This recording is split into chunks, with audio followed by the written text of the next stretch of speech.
আসসালামু আলাইকুম প্রিয় ভিউয়ার্স।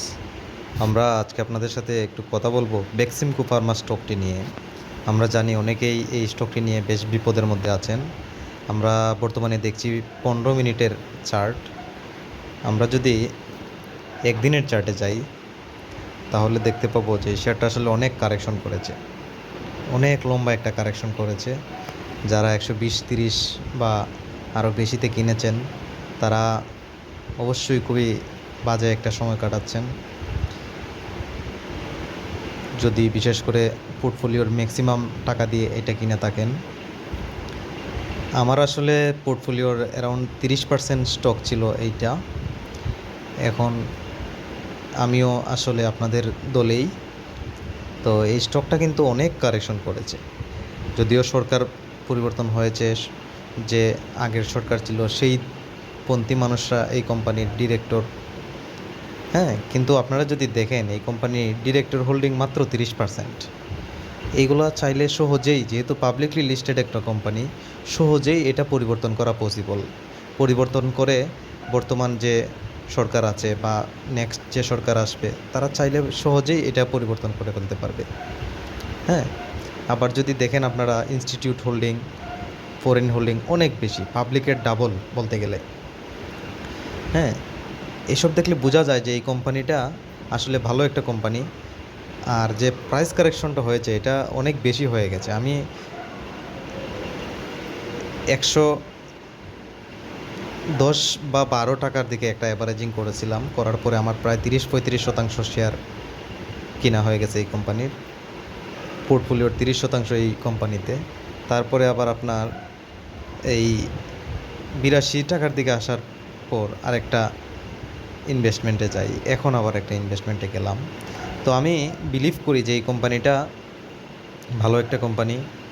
প্রাইস কারেকশন যা হয়েছে অবশ্যই এটা অনেক বেশি হয়ে গেছে, তবে এখন প্রাইস প্যাটার্ন দিকে যা মনে হচ্ছে কিছুদিন একটা অ্যাকুমুলেশন প্রাইজে থাকার সম্ভাবনা রয়ে গেছে স্টকটির।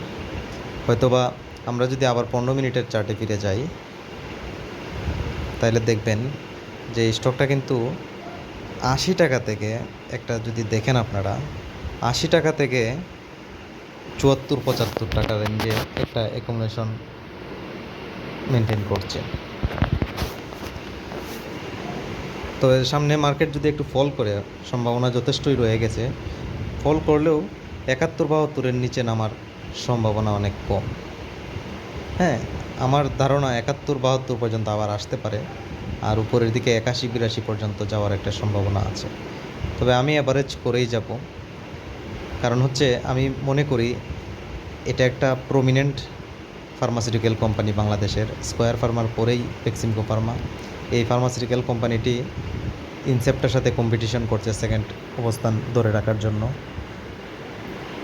তারপরে রয়েছে হেলথ কেয়ার ফার্মা, রেনাটা, এইসব ফার্মাসিউটিক্যাল অনেক পরে আসবে। মার্কেট শেয়ারের দিকে দ্বিতীয় অথবা তৃতীয় অবস্থানে থাকে বেক্সিমকো, ইনসেপ্টের সাথে কম্পিটিশন করে। এই জন্য আমি এই শেয়ারটা নিয়ে আসলে অনেক আশাবাদী।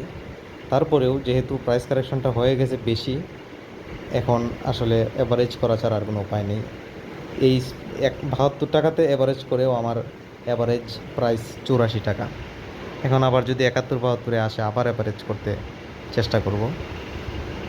তো যাদের কাছে এই স্টকটা হোল্ডিংয়ে আছে, আমার পরামর্শ থাকবে স্টকটা অ্যাকুমুলেট কিছুদিন করতে পারে, কিন্তু মার্কেট যখন আপমুভ দিবে এই স্টকটা অনেক বড় একটা আপমুভ দেওয়ার সম্ভাবনা রয়ে গেছে।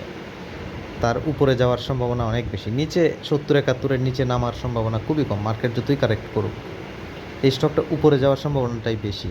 এই দিক থেকে চিন্তা করলে রিস্ক রিওয়ার্ড রেশিওর দিকে কিন্তু অনেক বেশি রিওয়ার্ড পাচ্ছেন আপনি রিস্কের তুলনায়। এজন্য আমি মনে করি আপনাদের হোল্ডে থাকলে অবশ্যই হোল্ড করেন, লস দিয়ে বিক্রি না করাটাই বেটার হবে। কখন আপমুভ দিবে আপনিও জানি না, আমিও জানি না। আমরা আশা করতেছি ভলিউম যে পরিমাণ দেখতেছি অনেকেই কিনতেছে, যারাই সেল করুক না কেন, পেনিক সেল করুক, বয়ে সেল করুক, কিনতেছে। কিন্তু ভলিউম কিন্তু হাই, 8 কোটি 9 কোটি করে ভলিউম হচ্ছে, 16 কোটি ভলিউম হচ্ছে। এটা কারা কিনতেছে? এটা তো কেউ না কেউ কিনতেছে। 8 কোটি 9 কোটি টাকা তো আর আমজনতায় কিনতেছে না, ইনস্টিটিউটগুলাই কিনতেছে। এই মাস শেষে দেখবেন আগস্ট মাসের যখন ইনস্টিটিউট হোল্ডিং দেখবেন এরা ইনস্টিটিউট হোল্ডিং বেড়ে গেছে। আশা করি আমরা দ্রুতই একটা আপমুভ দেখতে পাবো। আর এই স্টকটার যদি আপনি প্রফিটেবিলিটি দেখেন, প্রফিটেবিলিটির দিক দিয়ে অবশ্যই স্কোয়ার ফার্মার চেয়ে নিচে আছে, তাদের প্রফিট মার্জিনটা কম। স্কোয়ার ফার্মার অ্যারাউন্ড 20, কিন্তু এদের 7, 8, 6 এইরকম। তো এদের কিন্তু প্রফিটটা 2021-এর পর থেকে একটু একটু করে কমতেছে, কিন্তু এই বছরে কিন্তু তাদের প্রফিট প্রতিটা কোয়ার্টারেই বাড়তেছে। 1, 2, 3 তিনোটাতেই তাদের প্রফিট একটার পরে আরেকটাতে বেশি বেশি দেখাচ্ছে, এবং ইপিএসও এ যাবৎকালের সবচেয়ে বেশি 13 দেখাচ্ছে। এর আগে কিন্তু কখনোই 13 হয় নাই তাদের ইপিএস। এই ইপিএসটা যদি মেনটেন করতে পারে, আমরা আশা করতেছি যে ততদিনে স্টকটা 100 টাকার উপরে থাকবে। তো আমি আসলে আশাবাদী এই স্টকটা নিয়ে। আশা করি আপনাদের যারা হোল্ডিংয়ে আছে আপনারাও ধৈর্য সহকারে হোল্ড করে যাবেন। যাদের কাছে ক্যাশ আছে অ্যাভারেজ করে ওভারঅল কোস্টিং কমায় রাখতে পারেন। ধন্যবাদ সবাইকে।